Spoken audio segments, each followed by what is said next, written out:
Okay, so we've all heard of the 10 stages of genocide. Yes? If you don't know what that is, here's a fancy chart of all of the 10 stages, and we'll go through each of them very quickly. Number 1 is classification, which is the disrespect of differences between people and the separation of us versus them, which we know Israel upholds through its apartheid system. The second is symbolization, which is the use of terms or symbols to create a visual representation of the hatred for an identified group.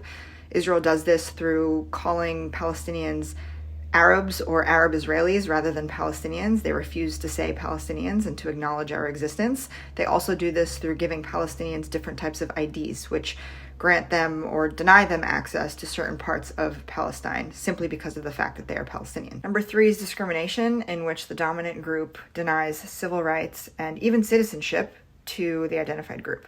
And again, we know that Israel upholds this through its apartheid system, and that Palestinians, once again, are given different IDs depending on where they live in Palestine, which denies them access to certain areas of Palestine. For example, a Palestinian living in Gaza has a different ID than a Palestinian living in occupied Palestine, and they cannot upgrade their ID to gain access into areas like Jerusalem. Which, by the way, since we're on the topic of rights, not only does Israel deny Palestinians civil rights, but they also deny Palestinians access to basic human rights like water. Number 4 is dehumanization, which is when the dominant group strips the identified group of their human rights, which we just talked about via access to water, and they also strip them of dignity.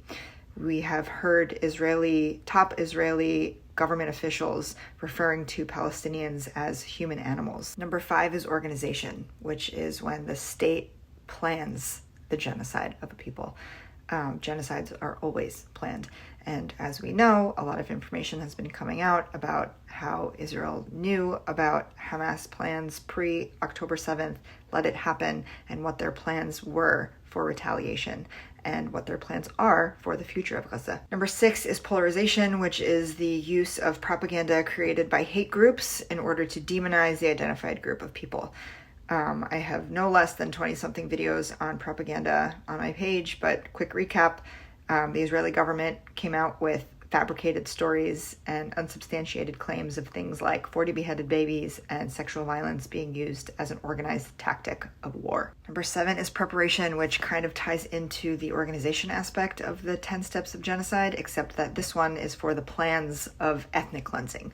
And we see that in the way that Israel has been having discussions and negotiations with outside countries, asking them to absorb Palestinians from Gaza. Number 8 is persecution, which is when victims are identified based on ethnicity or religion, and they are then put on execution lists, or they are imprisoned, or they are separated into ghettos, which we know, again, Israel is doing all of this. We have seen videos of Palestinian men being stripped down, blindfolded, executed point blank in an open field. We are seeing Palestinians in Gaza being pushed into a central location that is then bombed. We are seeing Palestinians throughout occupied Palestine who are losing their homes and being imprisoned, kidnapped. Another massively important component of persecution is the fact that Palestinians are being starved in Gaza right now. Food, water is not allowed in, and if Palestinians have not died from bombs, they will die of starvation. Number 9 is extermination, in which the dominant group or the hate group murders their identified victims through a campaign of deliberate and systemic violence. And I don't know what other example you need other than nearly 30,000 Palestinians being murdered through bombs sent from the US to Israel to then be dropped on Gaza, which again was a city of 2.3 million civilians, many of whom were already refugees, and over half of them were children. Number 10 is denial, which I don't think requires much of an explanation, but it is the reason why I created this entire video in the first place. We are officially at the 10th stage of genocide, in the 10 stages of what genocide is on Genocide Watch. And I'm going to show you a video that prompted me to make this one. Africa's filed this 84-page lawsuit against Israel, accusing them of genocide. Israel says that this is blood libel. Does Washington agree?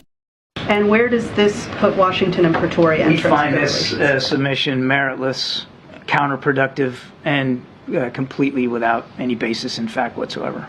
Brian. As I'm sure you've heard, South Africa has filed a case of genocide against Israel. In their case, South Africa uses the 1948 Convention on the Prevention and Punishment of the Crime of Genocide. This is the document that was drawn up after World War II and the Holocaust that South Africa is using in this case, and we're going to focus on Article 2, which gives 5 identifying factors of when a country is participating in active genocide.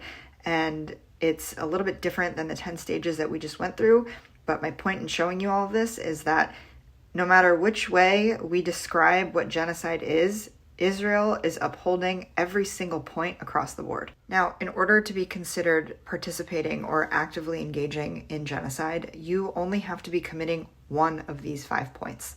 Israel is committing all 5. When it comes to point A, which is killing members of the group, and point B, which is causing serious bodily and mental harm to the group, we know that Israel is doing this through the dropping of bombs. One would argue that the bombing of Gaza causing death or the displacement of Palestinians who survived those bombs is also in line with point C, which is deliberately inflicting harsh living conditions on a group of people that is meant to destroy the entirety of that group of people.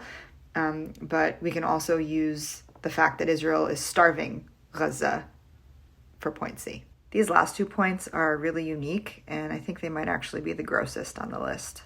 Point D being the imposition of measures intended to prevent births of the group of people that are experiencing the genocide. If you weren't aware, there are roughly 50,000 pregnant women in Gaza. Doctors are saying that there are at least 180 births happening every single day, and Israel has completely decimated the entirety of the healthcare system in Gaza, which means that women are giving birth in insanely horrible, dangerous, unsanitary conditions. They are not able to have access to pain management.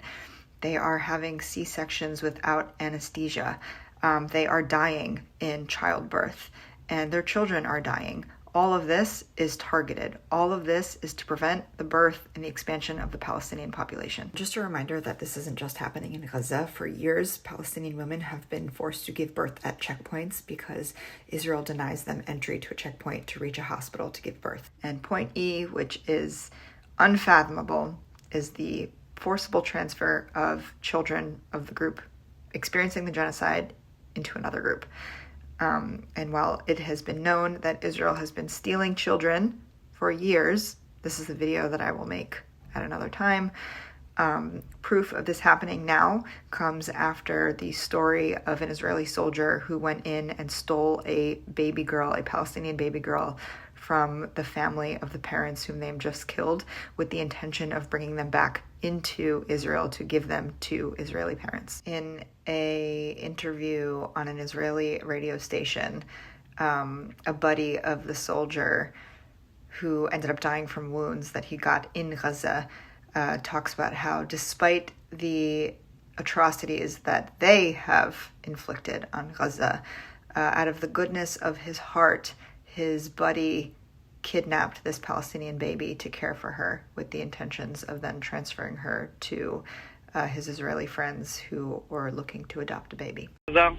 הוא שם את הלב שלו לפני זה, ועשה את המעשה הנכון, וזה הבן אדם. לרגע פספסתי אותך, הוא מצא את התינוקת בוכה ומה הוא עשה איתה? הוא החזיר אותה תינוקת עזתית, והוא החזיר אותה לארץ. הביא את התינוקת הבוכה לארץ? כן. דאג לה. Very simply put, if you are still someone who is denying or refusing to call what is happening in Palestine to Palestinians a genocide, you are a genocide denier, and it likely comes from a place of racism. Regardless of how many times Western officials and political leaders want to deny what is happening to Palestine as a genocide, the guidelines have been set, and it has been proven time and time again that Israel is actively committing every single point of what it means to commit a genocide. And I feel that now would probably be a good time to remind everyone that genocides have always been denied while they are actively happening. It's time that that changes.